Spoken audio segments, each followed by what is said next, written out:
Nasa linya po natin ang dating Pangulong Rodrigo Roa Duterte. Magandang umaga po, Mr. President.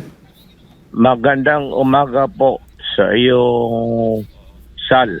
Kasama ko si Hana, ang aking co-anchor. Hana Jane. Magandang umaga sa iyo. Kapatid do ito ni Nelia Sancho, yung ating Queen of the Pacific. Anyway, kumusta dating kayo Pangulong Duterte, kayo ngayon ay binubugbog sa Quad Committee ng mga resource persons na napipilitan yata magsinungaling ng gusto. Kayo daw, iimbitahan daw ho kayo ng Quad Committee. Ano ho ba ang posisyon nyo rito? Kayo ba dadalo? Anytime po.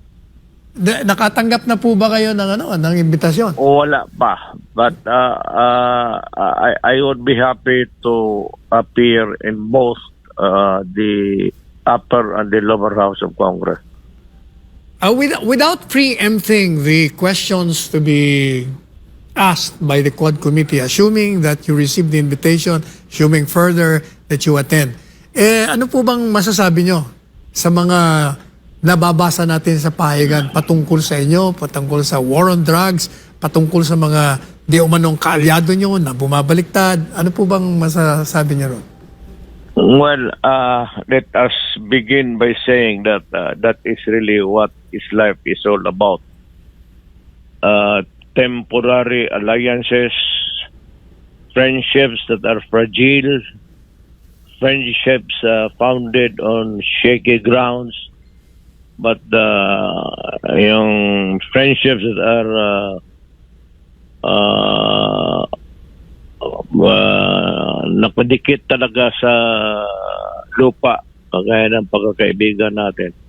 There are so many kinds of friendships, and so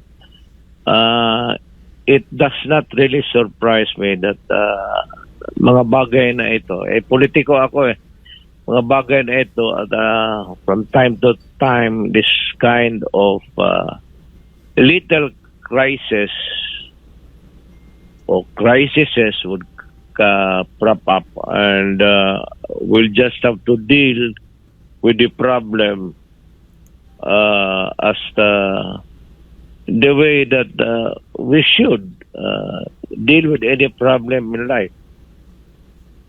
Ganun ang tingin ko, Sal. And because there are many persons already called or about to be called, or baka may mga ibang tao pa kung ito lang naman, it's all about me, di ako na lang. Bakit pa yung ibang tao? Ako na mismo ang tawagin nila at ibibigay ko sa kanila ang sagot na gusto nila. Yung gusto nila, hindi ko gusto. Yung gusto nila. As a matter of fact, magtanong ako sa kanila before the start of any official proceedings. Sabihin ko sa kanila, anong gusto ninyo na marinig ninyo sa bunganga ko? Ganon ang ko. So wala kayong ibibigay ko sa kanila. Bahala sila kung ako ano gusto naman nyo itanong. sa kagaya ito ni Ruena, si Regina Garma. Garma. Yan si Garma, laking Davao yan. Laking pulis sa Davao yan.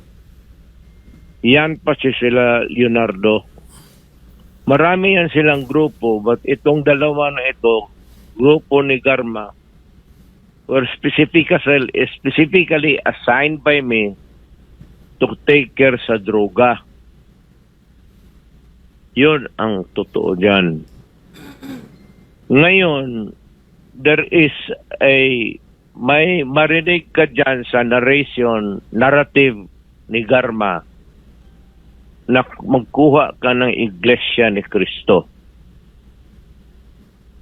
Alam mo ba, Sal, kung bakit? Bakit to? Alam mo bakit? Because ang Iglesia ni Cristo may tiwala ako at alam ko may ipapatrabaho ako pati pera. Yung si Leonardo ng Iglesia ni Cristo, sabi ko magkuha ka. Hindi naman kailangan na kaibigan mo yan personal.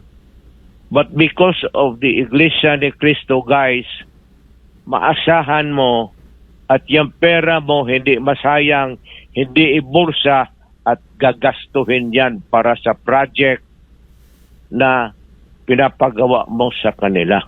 Yan ang totoo.